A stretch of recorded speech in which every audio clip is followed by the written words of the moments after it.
Salut à tous, c'est Louisa, vous regardez Unlock, l'émission qui décrypte les entreprises. Aujourd'hui, je reçois Virginie et Hélène de chez Ilty. On va parler de leur graduate programme, comment l'intégrer, quelles sont les opportunités. Elles vont aussi vous parler de leur expérience. Mais sachez que tout au long de l'émission, vous pouvez nous poser vos questions en direct, en DM sur notre Insta, en tapant jobteaser_. Vous regardez Unlocked, on passe tout de suite au Pitch Me That.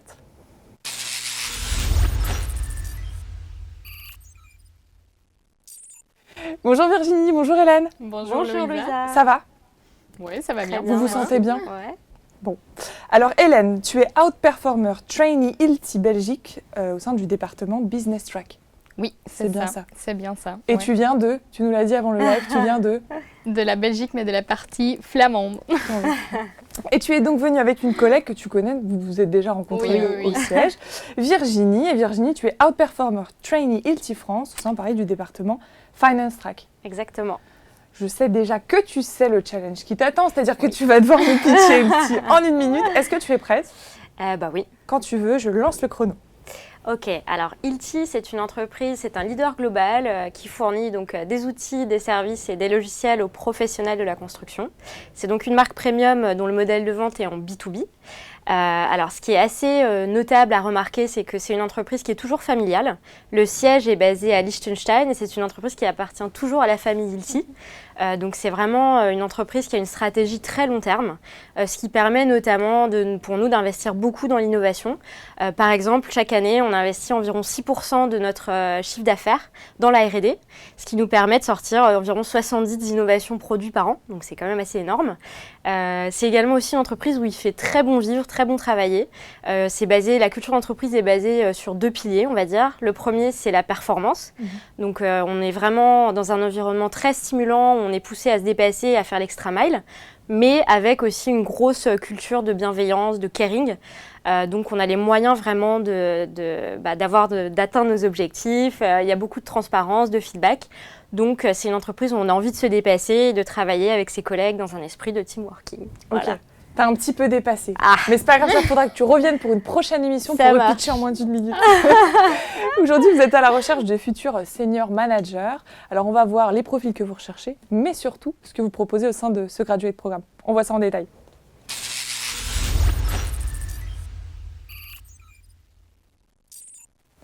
Alors, est-ce que vous pouvez m'expliquer en quoi consiste ce graduate programme? En fait, il y a 2 parties. Donc, tu as la première année où tu es vraiment sur terrain. Ouais. Donc, tu fais la vente. Tu vas sur chantier avec ta voiture rouge. Et après, tu as une année avec... c'est un peu particulier parce que moi, je vais expliquer pour le business track. Donc, c'est ça ce que je fais. Et là, en fait, les 3 premiers mois du deuxième année, tu fais un projet dans ta propre pays. D'accord. Et après, tu as un projet de 6 mois dans le siège du région. Donc, pour moi, c'est Paris. Et après, tu as encore un projet de 3 mois, je ne sais pas où. Vraiment, ça peut être l'Asie, l'Amérique du Sud, etc. Et en général, tu as un peu le focus plutôt opérationnel dans le premier projet, plutôt stratégique dans les 2 derniers projets. Ok. Pour le Finance Track, ça se passe comment? Alors pour le Finance Track, il y a la première année qui est en commun, donc première année de sales très formatrice pareil. Et il y a la deuxième année qui est un petit peu différente. Donc comment ça se découpe? C'est 6 mois, 6 mois. Les 6 premiers mois, on est en rotation dans tous les services financiers de votre hub. Donc dans mon cas, c'est la France. Donc il y a 3 gros piliers en finance. Il y a la partie Credit and Collection, la partie comptabilité et la partie controlling. Okay. Donc là, je suis dans ma dernière partie en controlling. Donc on a des missions très variées durant ces 6 mois. Et puis après, on part pendant 6 mois dans ce qu'on appelle un International Project. Donc là, ça peut être partout dans le monde. On a 120 pays, donc autant d'opportunités. Voilà. Et donc c'est vous qui choisissez le pays à l'international? On émet des souhaits. En fait, un peu, ça dépend un peu de ce qu'on a envie de faire, mais aussi de les possibilités qui sont là. Donc, peut-être parfois, c'est aussi un peu, si tu veux faire quelque chose particulier pour ton landing position et tu as besoin de l'expérience, tu vas faire un international project plutôt dans cette direction. Donc, tu as peut-être moins de choix, mais ça dépend vraiment de nous aussi. C'est une discussion, trouver le match en fait. Ok. Donc, durant le graduate programme, pendant 1 an, vous êtes sales. Qu'est-ce que vous en avez retiré de cette expérience? Pour ma part, beaucoup de choses. Ça m'a appris évidemment le business, qu'est-ce que c'est, nos produits, nos clients, l'environnement de l'entreprise. Mais ça aussi, ça m'a fait vachement évoluer sur tout ce qui est soft skills, donc technique de vente, négociation, aussi de l'écoute active. Je pense que c'est vraiment une qualité qu'on apprend en étant commercial, terrain. Donc pour moi, c'était un challenge et ça m'a vraiment enrichi d'un point de vue technique et soft skills. Voilà. Aussi, je prends du point de vue plutôt personnel, parce que c'est une année qu'on a vécu pas mal des hauts et des bas. Ouais. Hein, donc, parfois, tu es hyper contente que tu as vendu quelque chose super bien, voilà.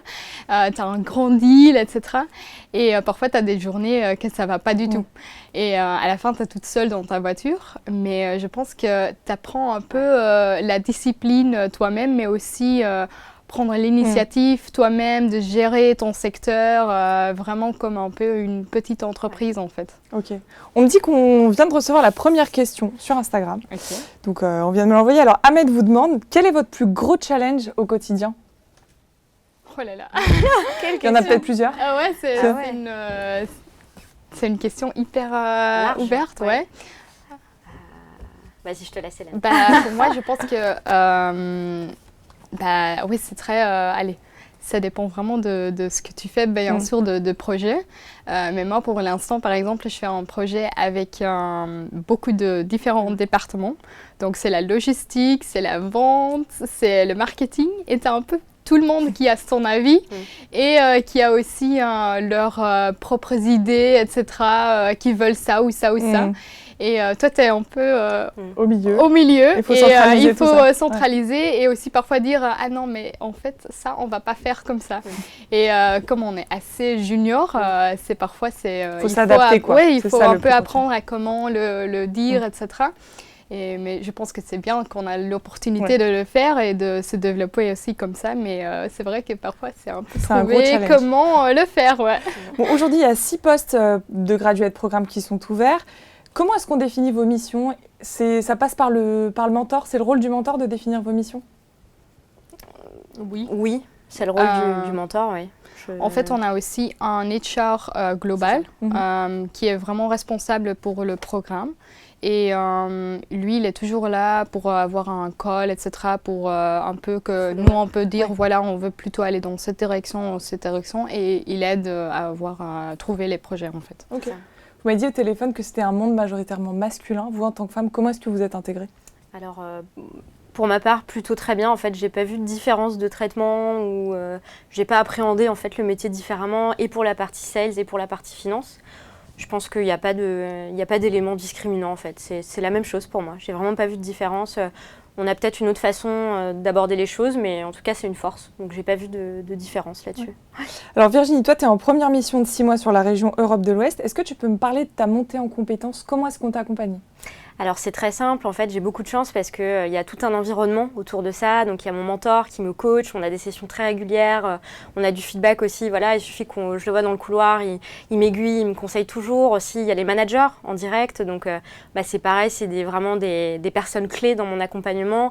Il y a aussi également le suivi au niveau du headquarter, donc à Shan où vraiment il nous aiguille, il nous redirige si on a besoin de monter en compétence sur plus cette soft skills ou d'apprendre, je sais pas, une technical skill. Voilà, en fait, on a tout un écosystème qui nous permet d'évoluer pour atteindre notre poste visé en landing position. Voilà. Ok. Avant de te poser, Hélène, des questions sur les formations, on vient de recevoir une autre question d'Éléonore. Alors, Éléonore qui vous demande, est-on sûr d'être embauché à la fin de notre graduate programme? Oui, et ça, c'est vraiment, je pense que c'est aussi une grande différence avec d'autres graduate programmes. C'est pas en compétition. C'est pas que nous, on est en compétition. On est vraiment notre batch de 26 là. On est un groupe, on est ensemble et tout le monde a un peu... tu as des gens qui veulent plutôt aller dans la vente ou dans le marketing. Il y a quelque chose pour tout le monde. C'est pas, non, c'est pas du tout... ok, on verra. Non, pas du tout. Quand vous signez le graduate programme, c'est un CDI? Oui. Ok. Donc je vais te poser juste avant ça une question sur les formations. Vous avez accès à des formations au sein de l'International Institute for Management Development à Lausanne. Alors, qu'est-ce que c'est cette formation, Hélène? En fait, on a 2 parties entre guillemets. Tu as la partie plutôt online, donc ça vient de commencer en fait pour nous. Ça commence en janvier et en août, En août, on a vraiment une semaine qu'on passe ensemble là-bas, vraiment à Lausanne. Mais pendant de janvier jusqu'à août, on a plusieurs modules online où on fait aussi même des exercices et des group work avec des gens des États-Unis et de partout en fait. Vous avez des exemples de formations qu'on vous propose ? Actuellement, donc, on a nos cours en ligne de l'IMD. Moi également, en finance, j'ai eu pas mal de training. On a tout ce qu'on appelle SharePoint, où on a vraiment beaucoup de contenu en ligne qui nous permettent de nous former. On a également un process un petit peu d'onboarding, en tout cas en finance, où il y a vraiment une personne qui est dédiée à ça, c'est la process experte, et du coup, elle va nous accompagner à monter en compétences. Donc, côté formation, c'est franchement très riche. Et vous avez aussi un projet humanitaire en Bosnie. Oui. Alors, c'est quoi ce projet ? Ouais, ça c'est on va construire des maisons pendant une semaine avec notre groupe de 26 aussi. Et oui, on a hâte d'y aller parce que c'est en mai. En mai, oui. En mai, ouais. Donc, mais je pense que c'est vraiment...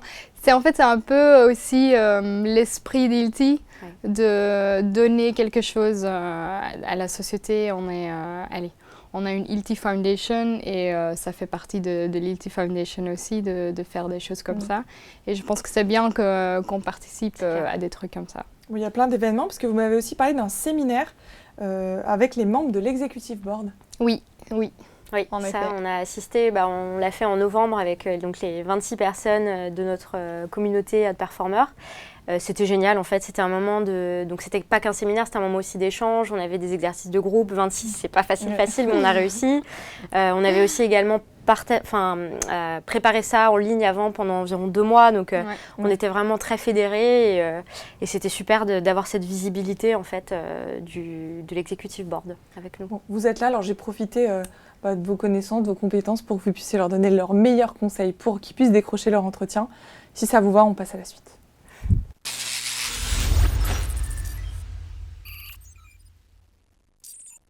Alors, pour intégrer ce graduate programme, est-ce qu'il y a des profils, des formations qui sont attendues ou est-ce que c'est ouvert à tous les profils ? Alors, il y a des prérequis, on va dire, de base. Donc, il faut typiquement parler anglais, il faut avoir un master. On peut venir d'université, d'une école de commerce ou école d'ingénieur comme Hélène. Oui. Il faut avoir le permis de conduire pour la première année en vente, c'est important.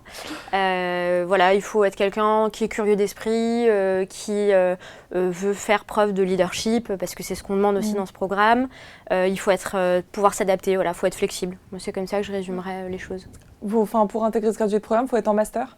Oui, il faut avoir un master 2. Oui. Master 2, ok. Comment se passe le process d'embauche ? D'abord, il faut bien sûr envoyer le CV. Et après, tu as 3 entretiens avec RH, DRH et même quelqu'un du board de la France. Okay. Et après, tu as en fait une journée, et je trouve ça assez particulier, que tu passes vraiment avec un vendeur ou une vendeuse sur terrain pour voir si c'est quelque chose pour toi. Parce que c'est quand même une année que tu vas passer sur terrain. Donc, c'est bien de savoir si c'est vraiment quelque chose qui te convient ou pas. Et après, tu as l'Assessment Center, où tu as plusieurs exercices et une évaluation, bien sûr, à la fin. Et un feedback immédiat aussi, ça c'est très intéressant. Je ne sais pas si j'explique un peu l'Assessment Center. Si, j'allais te demander justement voilà. ce que c'est un peu. Donc là, en fait, ça commence avec un dîner où tu as tous des RH, mais aussi même des GM de plusieurs pays. Donc là, ça va être de la Belgique, de l'Espagne, etc. Qui vont aussi être les assesseurs pendant l'Assessment Center. Okay. Mais pendant le dîner, c'est très tranquille, c'est informel, voilà. Tu parles avec plein de gens, etc. Et après, tu as le lendemain où c'est vraiment le travail, quoi. Donc, tu as plusieurs exercices individuels, collectifs. Et à la fin de la journée, tu as un feedback. Donc, en fait, tu as tant d'assesseurs que de candidats. Donc, ils vont vraiment faire un feedback un par un. Après, tu sais si tu es choisi ou pas. Ouais, voilà. Est-ce qu'on peut se préparer à cet Assessment Center ? Moi, je pense qu'on n'a pas forcément à avoir de connaissances particulières sur le domaine de la construction. Donc ça, déjà, ce n'est pas un prérequis. Ensuite, je pense que se préparer dans le sens où je pense qu'il faut déjà qu'il y ait un fit avec tout ce qui est valeur de l'entreprise, adhérer aussi au programme parce que passer un an en vente, c'est quand même assez challengeant, donc il faut vouloir le faire, il faut avoir envie.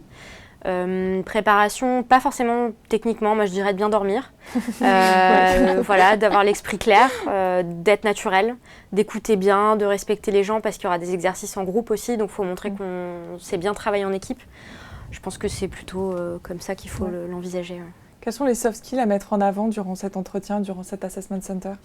Je pense que tu as déjà, parce que travailler en équipe, c'est aussi vraiment quelque chose, même maintenant, dans les projets qu'on fait, tu fais tout le temps. Il faut aussi vraiment montrer pendant l'assessment center que voilà, tu es à l'écoute et que tu respectes l'un l'autre et que tu veux vraiment construire quelque chose ensemble.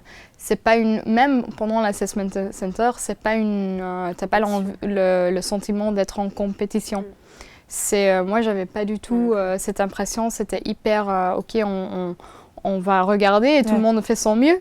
Mais voilà, et à la fin, on verra. Mais donc, ouais. Ok, bien dormir, bien se préparer et avoir l'esprit d'équipe. Avant de continuer, il y a Thibaut qui va nous envoyer une question en vous demandant quels sont les prochains challenges chez Hilti. Est-ce que vous avez des prochaines problématiques à relever? Plutôt pour Hilti global ou dans ton domaine, dans toi, ton parcours, ton travail? Pour moi, c'est pour l'instant, pour moi personnellement, trouver où je vais aller après. Il y a pas mal de discussions maintenant qui commencent sur le landing position. Donc oui, c'est très... c'est vraiment très cool d'une côté parce que j'ai des Skype avec plein de gens, mais en même temps, c'est un peu à moi de voir où dans le monde je veux aller. Ouais, c'est ça, c'est une grande question, c'est un grand challenge.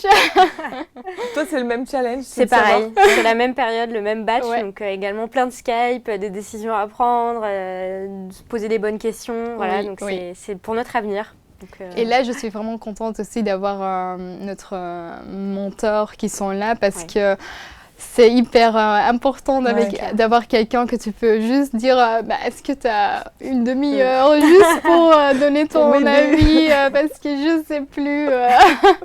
Et entre vous, vous pouvez vous appeler, échanger, savoir où vous en êtes, vous retrouver entre nous, entre vous dans le graduate programme. Oui, parce qu'en fait, même avec plein de gens de notre batch, j'ai déjà eu plein de discussions et toi, tu sais déjà. Et tu as quelques-uns qui sont vraiment hyper ah oui, mais moi, je veux ça, qui ont tout le plan là. Sur 20 ans. Et moi, je suis là, comment tu peux savoir? J'ai aucune idée. Il faut prendre sa décision combien de temps avant?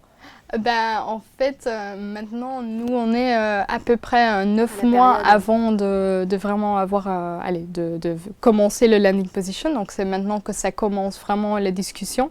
Et environ, le but, c'est d'avoir quelque chose vraiment fixe 6 mois avant. Mais ça dépend. Parfois, c'est 3 mois. Ça dépend un peu de... Si nous, on est vite à prendre la décision et les opportunités, bien sûr. Ok.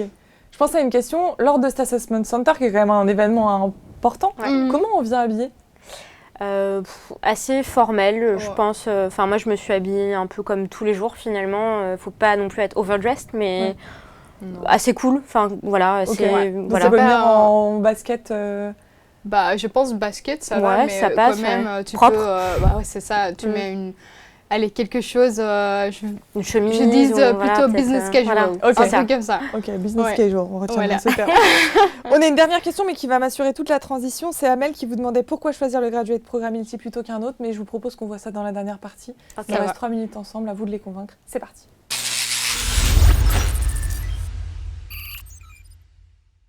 Alors, pourquoi rejoindre le graduate programme Hilti?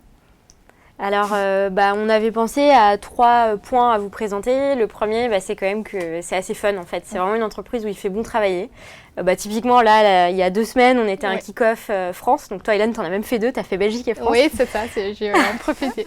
Et on était tous déguisés. Donc moi, j'étais déguisée en Daenerys de Game of Thrones. Toi, t'étais déguisée en Donatello de Tortue Ninja. Oui, j'étais en Ninja Turtle. Ok. Voilà, donc on a dansé sur les tables. Enfin, il y a vraiment une bonne ambiance. Il y a un esprit d'équipe. On a souvent des événements avec notre équipe. Moi, quand j'étais en vente, on a fait des bowling, des cinémas, des restos, des pubs. Donc on s'entend bien avec nos équipes, on a souvent des déjeuners, des petits déjeuners, donc il y a vraiment une bonne ambiance en fait. C'est assez humain et c'est familial. Donc je pense que c'est un premier bon point. Ça c'est un premier point. Et après, le programme on a pas mal de visibilité parce que tu as ton mentor qui est aussi un membre de leadership team du pays. Et après, tu as le séminaire où tu es là, en fait, tu as une présentation du CEO d'ILT. Qui après aussi est là pour le lunch, donc je pense que c'est pas mal. Et en plus, pendant même les projets, etc., tu fais plein de présentations pour les gens qui sont dans le leadership team, etc. Donc la visibilité, ça c'est vraiment quelque chose, je pense, très important. Et aussi, surtout pour un graduate programme, d'être sûr que, OK, dès que je suis dedans, je sais que voilà, on va avoir les opportunités de voir qu'est-ce qu'il y a pour plus tard, pour évoluer. C'est clair. Puis un troisième point aussi, c'est la communauté en fait finalement, mais c'est un peu le fil rouge de toute notre interview. C'est toi, moi, le même batch, même en dehors du batch, il y a beaucoup de solidarité dans la performer communauté. Typiquement, moi en finance, je sais qu'on a créé un groupe WhatsApp avec, il y a des gens en Russie, des gens aux États-Unis, des gens dans toute l'Europe, des gens en Australie. Donc il y a vraiment une communauté forte où on se donne des tips, où on se conseille sur les landing positions. On essaye de faire profiter chacun les uns des autres de nos expériences, donc c'est hyper enrichissant. Et même ça dépasse aussi un peu, parce que nous on est dans le même batch, mais ça dépasse même les années en fait, parce que moi j'avais deux en fait qui étaient en Belgique, qui ont fait le programme et j'étais trop contente qu'ils étaient là parce que je pourrais demander plein de conseils, etc. Ils m'ont donné des noms pour contacter, pour avoir des infos. Ils ont pu t'aider. Voilà. Ça c'est vraiment, c'est bien que tu sais, voilà, OK, j'ai toujours quelqu'un qui va m'aider. Qui peut m'aider. Voilà. Et m'aider. Okay. Écoutez, merci à toutes les deux, c'était un plaisir de vous avoir aujourd'hui, ce soir. Qu'est-ce que je vous souhaite pour la suite? De savoir là où vous avez envie d'aller? C'est ça. C'est ça. De savoir le prochain pays? C'est ça. Merci en tout cas à toutes les deux. Et chez vous, si elles vous ont convaincu d'intégrer le Graduate Programme, vous pouvez postuler sur careers.lt.fr. Encore merci à toutes les deux. Merci beaucoup. Je vous souhaite bonne continuation. Et chez vous, je vous donne rendez-vous très vite pour un nouveau live.